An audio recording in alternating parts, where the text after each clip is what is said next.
Pour pouvoir célébrer leur mariage début 2023, les groupes de télévision TF1 et M6 doivent absolument convaincre elle, autorité de la concurrence du bien fondé de leur union, ou risquer de devoir tout annuler dans un secteur bouleversé par les plateformes américaines. Des auditions sont organisées lundi et mardi par cette institution, afin de négocier avec les chaînes et leurs propriétaires respectifs, les groupes Bouygues et RTL, et interroger des concurrents et des représentants des secteurs concernés. Les débats promettent d'être longs, car les avis sur la fusion sont divisés. Un rapport, non public, des services d'instruction de l'autorité est également venu assombrir les perspectives du projet, annonce en mai 2021. La fusion entre TF1 et M6 entraînerait en effet la création d'un Jean Franquet de la télévision, de près de 4 milliards d'euros de chiffre d'affaires. Avec 75 parts de marche de la Publicité TV, le risque est qu'ils deviennent incontournables pour les annonceurs et qu'ils pèsent lourd dans le marché déjà conflictuel de la distribution des chaînes, ainsi que pour achat de programmes audiovisuels. Pour autorité, il agit problème de concurrence significatif, à moins imposer des remontées importants. Inacceptable pour les deux groupes, qui entendent unir leurs forces afin de mieux résister à la concurrence des acteurs du streaming qui grignotent leur durée d'écoute et attirent toujours plus d'annonceurs. La nature réelle, étendue des remèdes requis dans le rapport d'instruction ferait perdre toute pertinence au projet des parties qui, dans ce cas, abandonneraient, on réagit celle-ci fin juillet.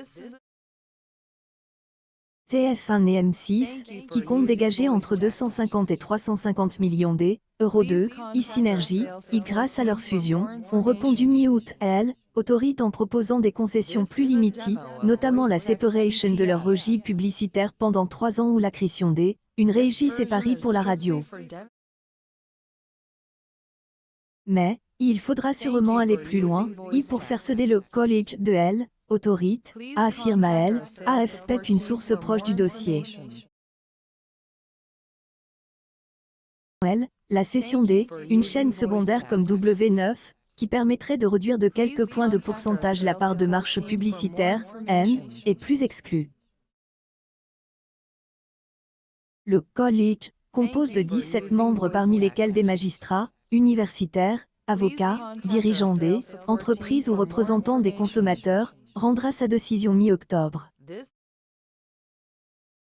Tout enjeu est de savoir il compte définir les contours du marché de la publicité vidéo, en intégrant les géants mondiaux du streaming, ce qui ferait mécaniquement baisser le poids des acteurs franquais.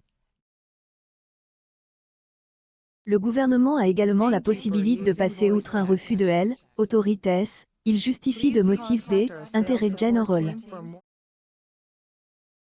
Cette opération ne se fait pas, ce sera un énorme échec pour la France, qui avait, occasion de montrer la voie en Europe, a déclaré à Télérama le patron de M6, Nicolas de Tavernost, design pour diriger la nouvelle entité. Ce serait aussi un sérieux coup dur pour les deux groupes, qui devront revoir plusieurs projets. Revoyez notamment la cession des chaînes TFX et Citter à Altice, qui espère ainsi devenir le deuxième acteur publicitaire de la télévision, et le rachat des parts de France Televisions dans la plateforme Salto. TF1 et de son côté déjà désengage un certain nombre d'activités liées au marketing et à la presse en ligne.